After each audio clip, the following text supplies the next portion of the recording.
ఒక మనిషి చనిపోయాడు. దేహంలోంచి అతని ఆత్మ బయటికి వచ్చింది. చుట్టూ చూశాడు. చేతిలో పెట్టె పట్టుకొని దేవుడు తన దగ్గరికి వచ్చాడు. చనిపోయిన ఆ మనిషికి ఆ భగవంతుడికి మధ్య కొంత సంభాషణ జరిగింది. మానవా, నీ శరీరం పడిపోయింది, అంటే నీవు మరణించావు. ఇక నీ ఈ జన్మ ముగిసిపోయింది, నాతో పద అన్నాడు దేవుడు. అయ్యో, ఇంత త్వరగా చనిపోయానా? నేను నా భవిష్యత్తు గురించి ఎన్నో కలలు కన్నాను స్వామి అని ఏడుస్తూ ఉన్నాడు మనిషి. తప్పదు నాయనా, నీవు నాతో రావాల్సిన సమయం వచ్చింది అన్నాడు భగవంతుడు. నా కోసం తెచ్చిన ఆ పెట్టెని ఇటివ్వండి స్వామి, ఆ పెట్టెలో ఏం తెచ్చారో చూస్తాను అన్నాడు మనిషి. నీకు చెందినవే ఉన్నాయిలే, అవి నువ్వు కూడబెట్టుకున్నవి, సంపాదించుకున్నవే నాయనా అన్నాడు ఆ భగవంతుడు. నావా? అంటే నా బట్టలు, డబ్బులు, భూమి పత్రాలు అవేనా స్వామి అన్నాడు మనిషి.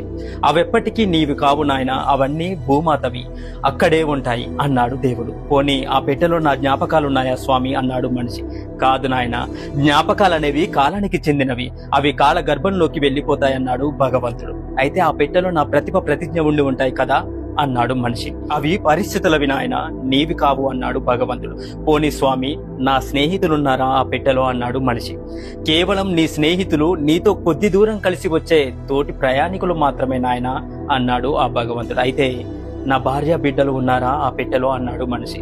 నీ భార్య పిల్లలు నీతో కలిసి ఒక నాటకంలో పాల్గొన్న పాత్రధారులు అన్నాడు ఆ భగవంతుడు. అయితే నీ వద్ద ఉన్న పెట్టెలో నా శరీరం ఉండాలి అన్నాడు ఆ మనిషి. తప్పు నాయనా, నీ శరీరం ధూళికి చెందినది, మట్టిలో కలిసిపోయేది అన్నాడు దేవుడు. ఆ పెట్టె ఇటువ్వు స్వామి అని ఆ పెట్టెని తెరిచి చూశాడు. చూడగానే అతని కళ్ళలో నీళ్లు సుడులు తిరిగాయి. ఆ పెట్టె ఖాళీగా ఉంది. ఆ పెట్టెలో ఏమీ లేదు. కాలం చేస్తే తనతో తీసుకువచ్చేది ఏది ఉండదు అని చెప్పేందుకే ఆ భగవంతుడు ఈ ఖాళీ పెట్టె తెచ్చాడని అర్థమైంది ఆ మనిషికి.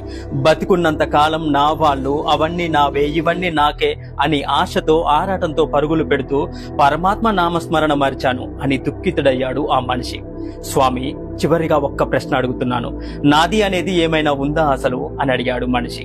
ఉంది నాయన, నీవు జీవించినంత కాలము ప్రతి క్షణం నీదే కదా. ఆ క్షణాల్లో నీవు అర్జించే మంచి చెడు యొక్క పర్యవసనాలు నీకే చెందుతాయి కదా. అందుకే ప్రతి క్షణం మంచిని పంచాలి, మంచిని పెంచాలి, భగవన్నామ స్మరణ చేయాలి, పశ్చాత్తాపులను క్షమించాలి, తోటి వారి నుంచి మనకు సంక్రమించే భావాలను ఆనందించాలి, మానవ సేవ మాధవ సేవ అని గుర్తించి జీవించాలి నాయన అన్నాడు ఆ పరమాత్మ. హరే కృష్ణ. ఓం నమః శివాయ. మీకు ఈ వీడియో నచ్చితే ఓం నమః శివాయ అని కమెంట్ చేయండి. Please do subscribe.